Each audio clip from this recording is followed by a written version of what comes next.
The government is showing that it has no coherent response to the developing situation. On the one hand, you have the government led by Prime Minister President Pezeshkian, who is looking for dialogue with the protesters, who is recognizing their grievances, saying it's absolutely normal for people to feel aggrieved if inflation's running over 50%.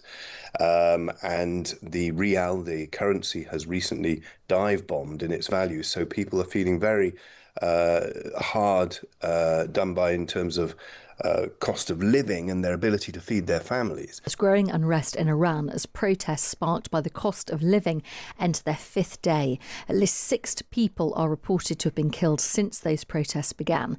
We can speak to Nicholas Hopton, who's a former UK ambassador to Iran and now Director General of the Middle East Association. Good morning to you. Good morning. How serious a threat are these protests to the Iranian regime in your view? I think they are a very serious threat, and they're not the first time that the Iranian people have come out to protest against the way that the Islamic Republic controls their lives, mismanages the economy, abuses human rights, prevents freedom of speech, and other things that we take for granted in the West. But whether these protests, which are gathering pace and becoming increasingly bloody, and the government response increasingly severe in its crackdown, whether this leads to a major fundamental threat to the existence of the Islamic Republic has yet to be seen. There have been reports that the security forces have opened fire on protesters with live ammunition. That hasn't been confirmed, but there's certainly the suggestions from footage on social media and from people who've been at these protests. That is something that has happened previously, and these are the biggest protests for around 3 years, aren't they? Is that a sign that the regime is feeling threatened, or that it feels emboldened and believes that it can quell them?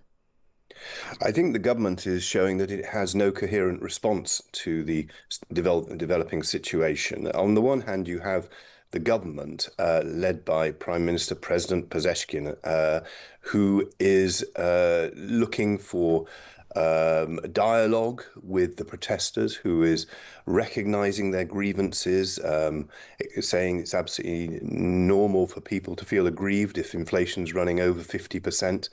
And the real, the currency, has recently dive bombed in its value. So people are feeling very hard done by in terms of cost of living and their ability to feed their families. That's one side of it, the government of Pezeshkian. But actually, the rest of the security apparatus of the Islamic Republic, we know, obviously, we talk a lot about the Revolutionary Guards, but there are other elements there too. And that part of the state, which is largely invisible, is very strong and reporting to the supreme leader, Khamenei.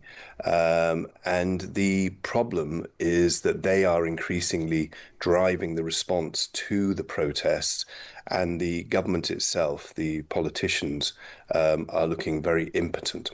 How powerful are the protesters and the opposition activists in Iran? They're a very diverse group, and the numbers are significant. And as you say, these are the most well-attended protests since 2022, after the death of Mahsa Amini, a young woman who was killed for apparently not wearing her hijab, her headscarf, correctly. That brought a huge amount of protest onto the streets. But after a period, it petered out. And then, of course, in the last year, we've seen the situation in Iran differently because of the war with Israel, 12-day war in the summer, and the snapback of sanctions by the Europeans, and the US has made the economy even more under pressure. So I think the protesters come from a wide range of different factions.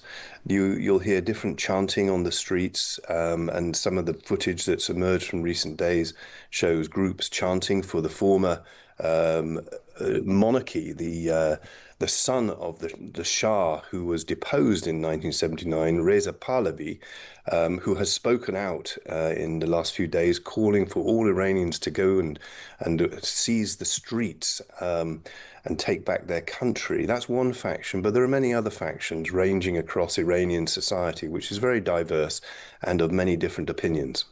And I'm interested that you mentioned the chants because I was reading that some of the chants at these protests have been, for example, no to Gaza, no to Lebanon, I'd give my life for Iran only. And obviously, we know about the Iranian influence across the Middle East, whether that is with Hezbollah, whether that is with Hamas in Gaza.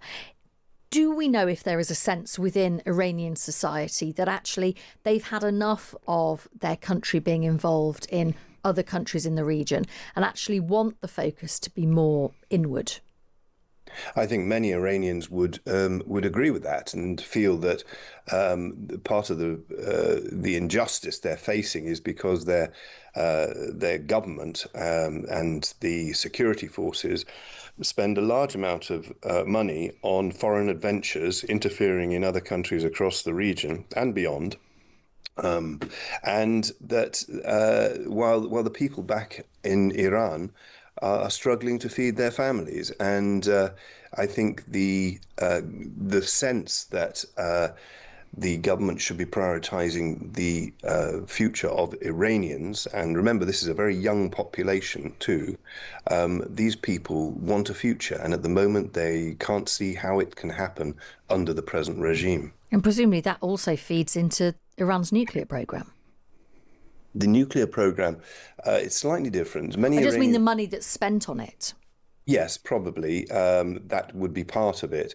Although I think many Iranians feel very proud of their country. They're very patriotic people, the Iranians, in my experience, and they have an extraordinary country to be proud of.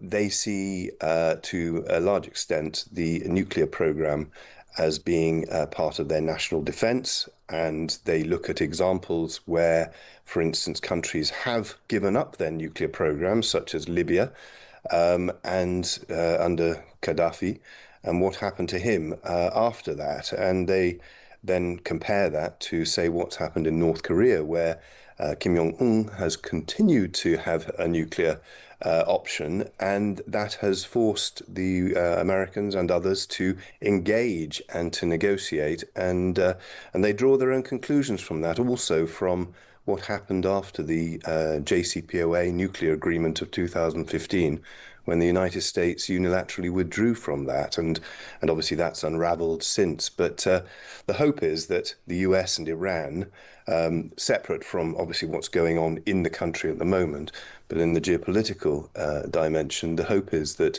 the US and Iran will go back to negotiations in the coming months and reach a new agreement which will contain Iran's nuclear ambitions, and prevent that becoming a regional and wider risk.